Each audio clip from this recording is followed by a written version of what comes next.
Pam Clarke is here today to tell us about her stained glass. Yeah, isn't it fun? It's Yes. wonderful. And you know, the thing of it is so many people think that with our Longarm machines, all we do is machine quilting. Yeah, right? well, And that's why patchwork we quilt, buy them yeah, mostly. Well, there's lots of fun things you can do with them. I can't wait. And this one, let me tell you how I got started with stained glass, okay? I was visiting my daughter in Alaska, and I was helping her clean her sewing room. You know how those kids are, okay? So anyways, I was helping her clean it, and she had done all of the stained glass part. You know, this part here, she was doing the daffodils. And she goes, "Here, Mom, you want this?" And I go, "Well, yeah." I packed it up so fast. I took it home, and I put it on my quilting machine, and I thought, oh my gosh, this is really hard to quilt. Because what happens is you have to stop at every single spot around that black. So I thought, well, why couldn't I do the reverse with the quilting? All right. So this quilt here that we're looking at right here took me maybe 6 hours. That's it. But, you know, it wasn't a pattern. It was something I just made up, okay? So, and that makes a big difference. You know, I could just make up my own flowers. Well, anyways, what you want to do to get started is, first off, you want to choose a backing fabric that's really busy. Okay. Okay? And this is something that you're probably not going to want to enter, you know, for a show quilt, all right? Because you're going to put a false back on it. And, you know, in some places, a false back is acceptable. But this is great if you want to do it for your church, okay? Or as a donation, or for your guild show, where it's a viewer's choice. They're not going to know it's a false back on it. Well, I love it. Oh, it's really fun. Well, anyway, so what you want to do is, first off, find a really busy backing, all right? Because you're going to be doing some overstitching. And there's beautiful backings. Oh, there's gorgeous backings. yeah. And look, can you tell? That won't be hard. I mean, you can't really tell. All right, so what I do first is I'm going to do all my background quilting first, all right? And I'm going to step back just a little bit again because, you know, I tell you to pick a busy backing out. But first what you're going to do is you're actually going to use your top. Okay, you're going to mark your quilt top. All right, and you're going to mark your black lines on here. So when I get my ideas, I get them out of coloring books, the Dover copyright free books. There's all kinds of ideas, or I just make up my own flowers. Okay. All right, but the first thing I do is I pick my background color, all right, and then I want to draw my stained glass lines on. And I like to use like a permanent Sharpie, anything that's going to be permanent. And then this one is probably going to be maybe a little bit wider, but it would be fine for this large one right here. But these little thinner ones, I'm going to use the fine point, all right? And I want to make sure that's it because you want to be able to see the lines afterwards. Because what we're going to do is we're actually going to quilt all the background quilting first. And then we put all of the applique on top. Oh, okay. All right, now there's two ways to do this. You can either do the background quilting without the lining, which is how I did the quilt on the back behind me. All right? Or you can do this one that's sitting right here, where actually the whole thing is done at the same time. But what happens when you do that, you tend to have a lot more quilting on top of each other. So let's pretend like this right here. I would take this and I would just load my top and my batting. Okay. All right. And then I've already marked the quilt. I've already marked my lines. All right. Okay. I load it up, and then I'm going to show you how to do the different background quiltings, because this part here is probably, once you get this ready, then all the rest of the stuff is fun. It really is. So let me show you my favorite background designs. Okay. I mean, really my favorite. These are the ones. I mean, not just for stained glass, but it's great for just all over quilts too. Okay. All right, well, this one here is the one that's on the back of the quilt that's behind me, and it's the one that we just showed. All right, this can be just a wavy cross hatching, pretty simple. I don't measure it. You can, all right? And the same with the straight cross hatching, or you can do a diagonal cross hatching. But you know what? To me, that takes out of the fun because then I have to mark everything and I have to use a ruler. So let me show you how to do this one right here. I'm going to draw it up on paper. And I already have it, you'll see it stitched on one of the samples we're going to be doing in just a minute. But this I call a star and a star, and it's really simple. All right, so what I'm going to do, I'm just going to do it on paper here.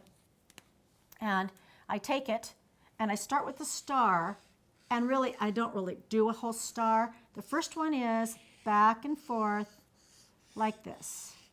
The hardest thing you're going to have is keeping that nice and angular, those points. And that's what this is. This looks great just on across a quilt that you want a lot of geometric lines on it. Looks really good. But it's wonderful in your stained glass quilt. I think that would be great for a starry night or something on a quilt too. Yes, That's neat. I started doing this behind Mariner's Compass, and the Thimbleberries quilt block of the month that they started out a long time ago. That was perfect for it. But it's just a great all-over design, and especially if they do a lot of quilts of valor, this is a really nice one to do also. Yeah. Maybe add a couple loops, but it's just a great way of doing this. Now I'm going to show you how to do my wavy cross hatching or the wavy lines. It's one of my favorite designs to put behind the stained glass. I've already marked my lines on here. All right, and the thing of it is that I'm using a different color thread so you can see it on the camera. You really want to match your thread color as close as possible to your background block. All right, so I'm in stitch regulator because this is going to hit me here, all the way down. Because I tend to move it just a little bit faster, and then up to this one, and here, to here, and back down. I'm going to make the stitches just a little bit bigger. I mean, a little bit smaller. So I'm going to go back in and change it down to about 11. So here we go. I'm going to lock my stitches. I tend to like my stitches just a little bit larger. I think it's because when I first started quilting, 11 stitches per inch was the one that we were told to use. When I do really tight background quilting, I like to go with a smaller stitch length, but here I tend to go a little bit larger. So all the way down, and don't worry, what's really nice about when you do stained glass quilts is that you get to actually, stitch on this black line. I've used a really, really busy backing, but I'm just stitching down here, and come down here, come up this way. If you happen to cross over, do not worry about that, okay? Because you're probably going to have a flower or something across that. So if you take this, and do all your background quilting first. Now, if I were to, let's say I had just the batting behind this and the top. Okay. All right? Then I would then take it and reload it. I would put the lining up and then I would reload it. But this one, we're going to quilt with all the lining, the batting, and the top. Okay. All right, so all 3 layers are together on this one. But it just depends on how much thread do you want to see on the back of that quilt, all right? If you use a really busy fabric like I'm using right now, you can get away with it. You really can. But if you're going to use a pretty light colored one where your stitches are going to show, then you're going to probably want to use, the false back. Okay. Yes, have the false back. All right. So let me show you how you're going to attach your flowers now. Once this is done, you're going to, if you have just the batting alone, all right, you need to reload it with the lining. With the lining. All right. So you got all the pieces together now. We have all the pieces together. Now I'm ready to put my flowers down on my stained glass quilt. All right, so I'm going to cut my fabric out. If you use a pattern, make your flowers up. It doesn't matter. All the ones that I've done so far, I just cut them out gradually, just kind of randomly. But there's 2 ways to do this also. All right, the one behind me, I used basting spray. Okay. I cut out my fabric just by itself. I put the pieces in a box with the wrong sides up, and I sprayed basting spray on the back.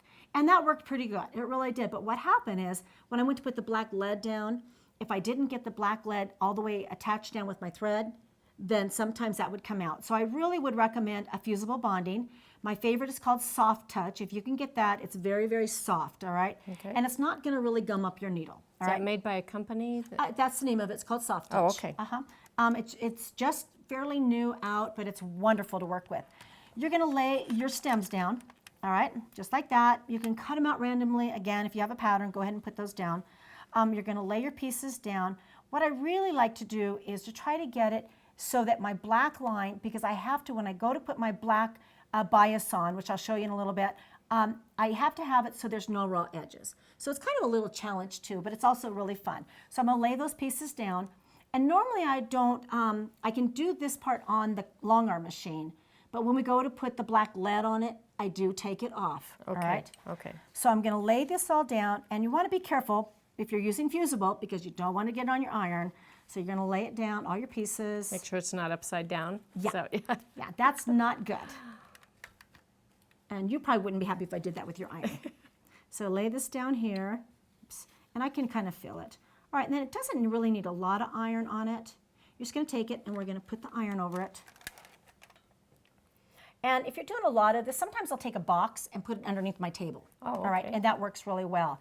Now, I also like to use zipper leaders when I'm working with this. because so you can off and on. I can take it off. If I know that Good I'm going to be idea. doing this and I really need to have a nice firm surface, it works great. If you happen to have like an extra piece of granite, like a hard rock surface, that works great. I happen to have a granite countertop, so I put a pad down and lay this down, and it's really hard and it doesn't hurt it. But really, just a hard surface, a cutting board works really well. Just a firm surface. Okay, and once that's done, then we're going to reload. We're going to take and we're going to put a colored thread on now. Okay. Now all the quilting is going to be done on the flowers. Okay. Okay? So let's get ready for that part.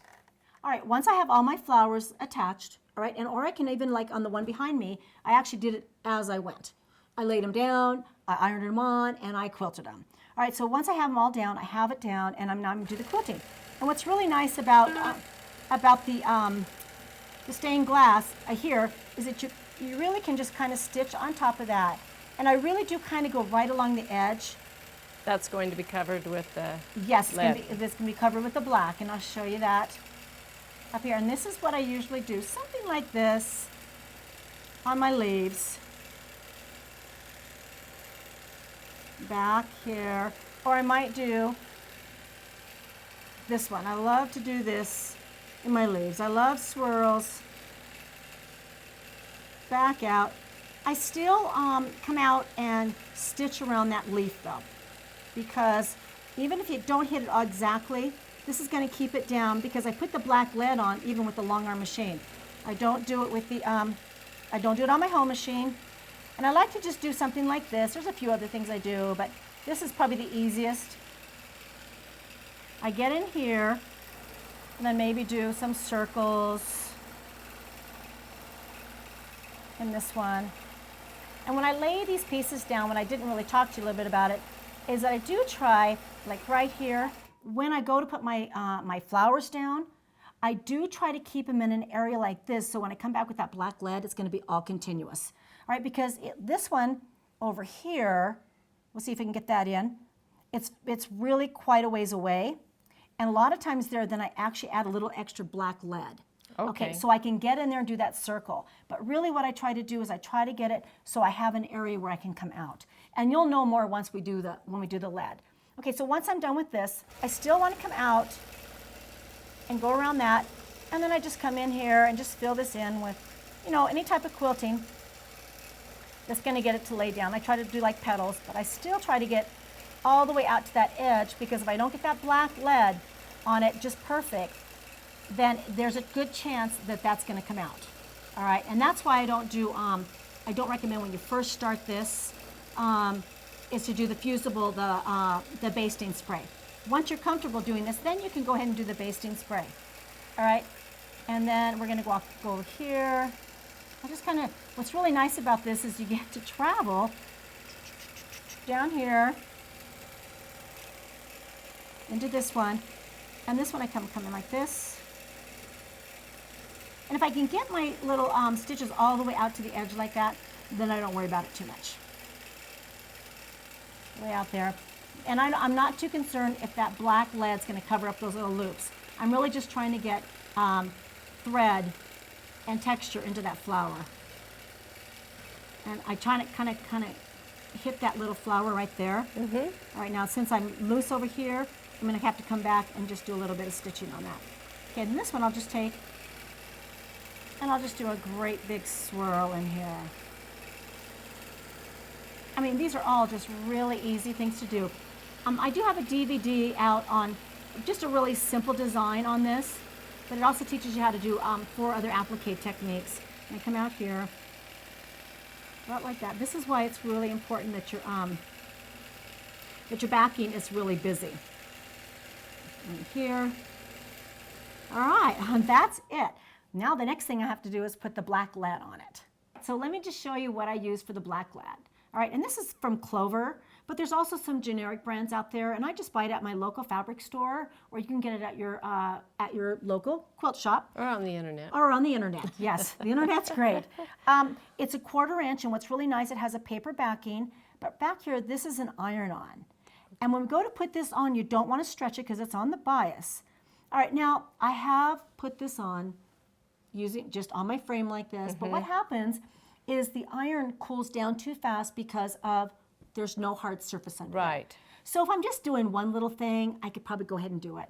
Or if you really don't want to take it off,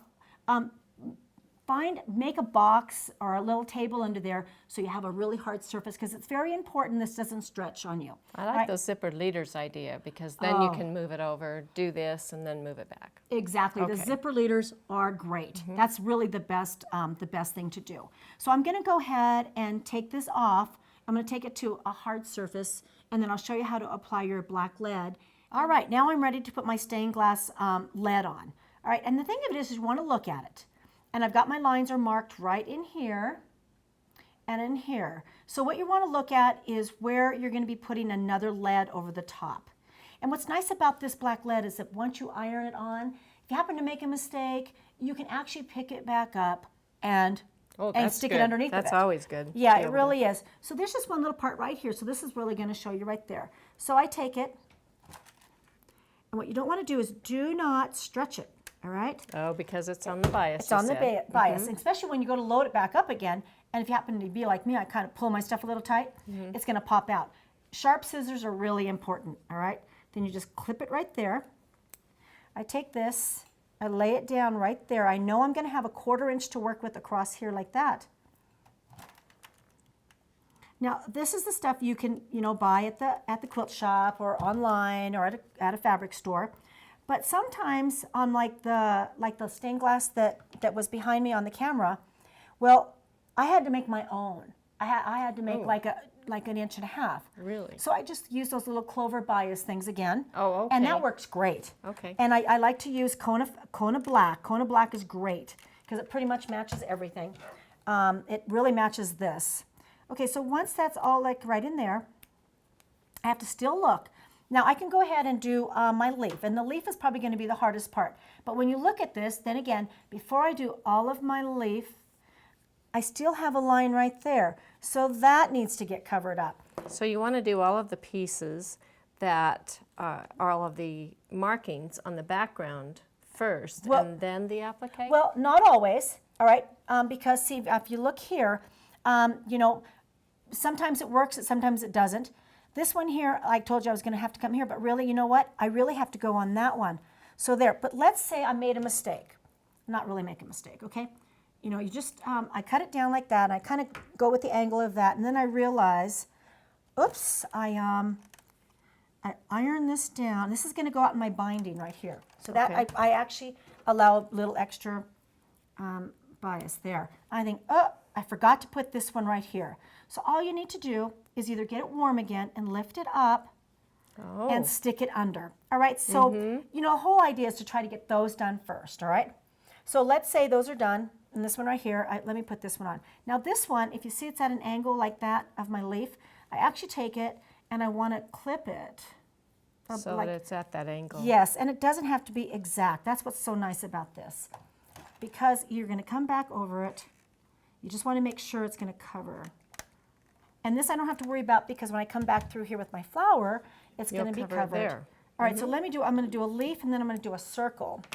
So when I go to do my leaf, I can start right here. I still need to do it at an angle.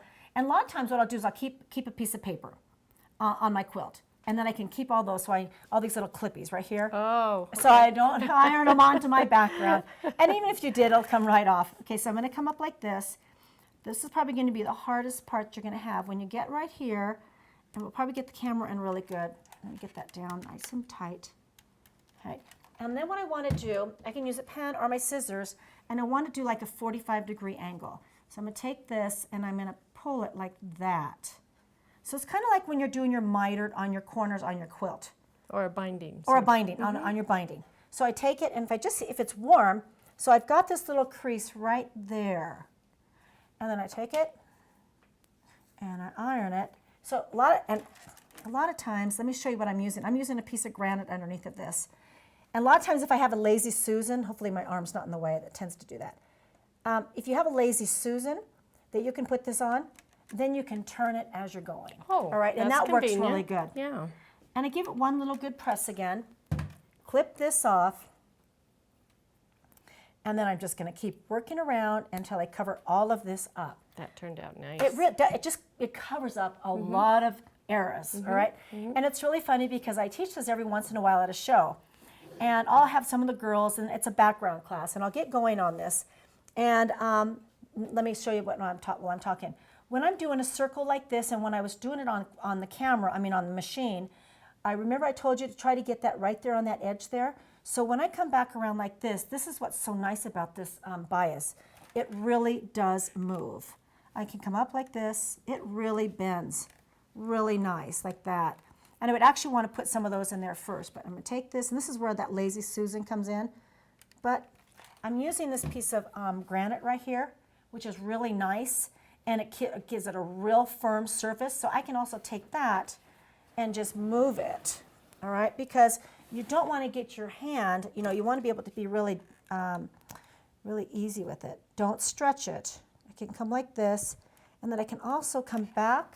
I want to make sure that covers up that one raw edge there, and then I can take it and start building out here like this. And go around the petal. Right, but I would really want to put another piece up into here, up in there, and do all of this. But I just wanted to show you how nice and easy it is to make that so you don't stretch it way out. So let me go ahead and finish it, all right? And then we'll show you the finish, all right? And I want to show you how to attach or how to stitch down your black lead. And when I stitch down the black lead, I'm going to use a thread like this. I have used this brand for years. I love to applique, so I do a lot of machine applique. This brand is called Sew Art. I believe that YLI and Superior are about the same quality. I like it. First off, I test it. I go like this, and I want it to break. But I want it to be strong enough, and I want it to kind of like blend into my black. So anytime I'm using black, I'm going to use this smoky color nylon thread. I use nylon. It's really weird. It doesn't melt. I can put a hot iron on it. This brand is really, really good. I've used this brand for like about 22 years. Love it. It's held up very, very well. I mean, I even have a quilt I did 23 years ago, which it's supposed to be a clear thread on baby quilts, but I did, and for my son, and it's held up really well. Washer, dryer, hot iron, preschool, all that stuff. So anyways, then I take it and I do like a little tiny zigzag, and this is all it is. I just free motion this. If you're doing this on your home machine, you can go ahead and do your zigzag. All right, and I take it, and all I do is I want to make sure I use black thread in my bobbin and the clear thread on the top, and I just do a little zigzag like this. And I'll show you a close-up of this in just a second. All the way like that. I want to try to get that right along that edge, because this bias, if you iron it way, way too much, there's actually a seam right in here, and it's going to come apart. Okay. It really will. All right. So that's why you really want to make sure you get that zigzag all the way across, and that's how I do my stained glass quilts. That's it. Wonderful. It's fun, isn't it? All right. So let me show you what it looks like on the close-ups on the one that's been stitched. Okay. All right, so this is what it looks like when you're going to put your black, when you load it back up, and you're going to do your freehand zigzag. That's all it is. And this is the bias that I made myself, because you can't find this wide. Now, what I didn't tell you is I went ahead and made it, but then what I did is, what is that brand I was just using? The So Soft Fusible. Yes. I actually cut it in strips. Oh. All right, and then I put it behind here. Okay. And then I make my own bias, all right? So you can make your own bias if you can't find a color that you want. I'm sure you can order it online. There's all kinds of different colors that are out there. I personally prefer black because it just makes everything stand out. Outlines really nice. it. Yeah, it does. We're used to that. Yeah, and so all of us can do this freehand little zigzag. That's really easy. And that's all there is to it. That's all there is to it. And it is beautiful, and I already have an idea of where I need to do this in my house. So can't wait to see I'm it. very excited about it. Thank you so much for showing us Oh, you're your welcome. technique for this That's stained fun. glass. Thanks.